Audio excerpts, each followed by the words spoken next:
an rubuto mana takarda an ce da kai aka cuci Musa mai sana'a. Ba ni bane. Kai ban tambaye ka ba. Musa cutar ka yake yi gobe. Kuna ne na gani zan mutu lokacin mutuwa ta bai ba. To. Hadiza Gabon.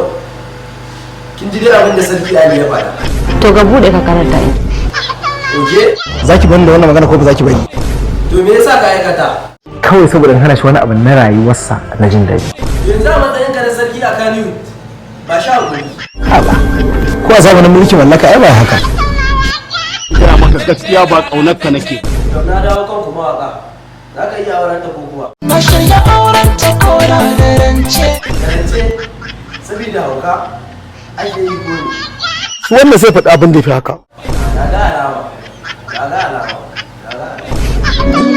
Na shigo. Kai ma ka shigo. To waye ne me ka?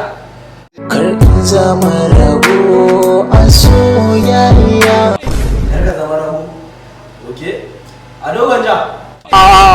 Kan wayannan fa ma mu ba jarumai bane. Kai ba jarumi bane. Amma ba ka kula ta ko zan san menene dalili? Ina da wacce muke tarayya. Tarayya saboda me? Ko bani lafiya za ta jinya ba za ta guje ni ba. To auren ka za ka yi? Jarabta ce. Kada idan zaman dadiro kuke. Abba Mustapha, ka ji abin da abokinka ya aikata. Wani irin mataki za ka iya ɗauka? Ni ma haka nan na fafata soyayya ce ta koyar da. Au, ashe a wajen ka ya koya. Baban Cakwai, kai kam na san ba ruwanka. Alkawari na ɗauka har abada ba zan karya ba. Alƙawari kuma, alƙawarin me?